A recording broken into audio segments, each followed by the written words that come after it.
பாபாவின் மாலை பொழுது ஷீரடியில் துவாரகாமாயியில் பாபாவின் பிரபஞ்சவாசத்தின் பொழுது மாலை பொழுது மிகவும் ஜகஜோதியாயிருக்கும். துவாரகாமாயி மற்றும் சாவடி முழுவதும் விளக்கொளியால் பிரகாசிக்கும்.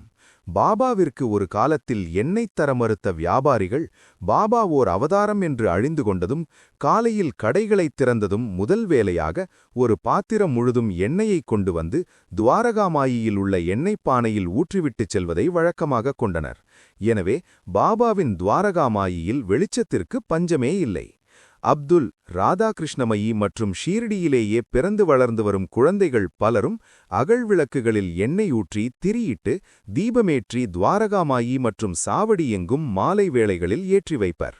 அது தவிர ஷீரடி கிராம நிர்வாகஸ்தர்கள் லேண்டர்ன் விளக்குகளை ஏற்றி துவாரகாமாயி சாவடி அருகே உயரமான கம்பங்களில் வைத்திருப்பர். பாபா படுக்கைக்குப் போகும் வரை அவ்விளக்குகள் எரிந்து கொண்டிருக்கும். இது போதாதென்று சாவடி ஊர்வலத்தின் போதும் மற்ற திருவிழாக்களின் போதும் தீவட்டிகளை ஏற்றி கூடுதல் வெளிச்சத்தை ஏற்படுத்துவார்கள். பாபா மாலை 4 மணி அளவில் லெண்டி பாக் சென்று காலார நடந்துவிட்டு வந்ததும் அவரது மாலை நேர தர்பார் ஆரம்பமாகும்.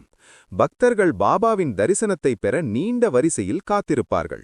பாபா ஒவ்வொருவரையும் தனது கண் பார்வையாலேயே உள்ளே வரவழைத்து உதியை நெற்றியில் பூசி வலது கையை நீட்டச் சொல்லி உள்ளங்கை நிறைய உதியை கொடுத்து அனுப்புவார். சூரியன் அஸ்தமனமாகும் சமயத்தில் பாபாவிற்கு மாலை நேர ஆரத்தி பாடப்படும், ஆரத்தி காட்டப்படும், பிரசாதம் கல்கண்டு வழங்கப்படும்.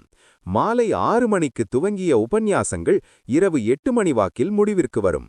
சில தினங்களில் பாபாவின் முன் பாடிக்காட்ட ஆடிக்காட்ட பெருந்தொலைவிலிருந்து கூட கலைஞர்கள் வருவார்கள். பாபா இருக்குமிடத்திலிருந்தே அவைகளை கேட்டு ரசித்து தாராளமாக வெகுமதி அளித்து அனுப்பி வைப்பார்.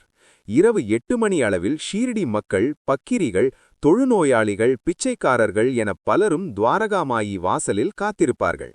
பாபா அவர்களை ஒவ்வொருவராக அழைத்து தனது சட்டை பாக்கெட்டில் கை நுழைத்து சில்லறைகளை எடுத்து எண்ணி அவர்களிடம் அளிப்பார். அனைவருக்கும் கொடுத்தாகிய பின் தனது 2 சட்டை பாக்கெட்டிலும் கையை விட்டு துணியை வெளியே எடுத்து காட்டி தனது சட்டை பாக்கெட்டினுள் பணம் ஏதும் இல்லை என்று காட்டிய பின்தான் கூட்டத்தினர் கலைந்து செல்வார்கள். பாபா இரவு 8:30 மணி அளவில் பிச்சை எடுக்கச் செல்வார்.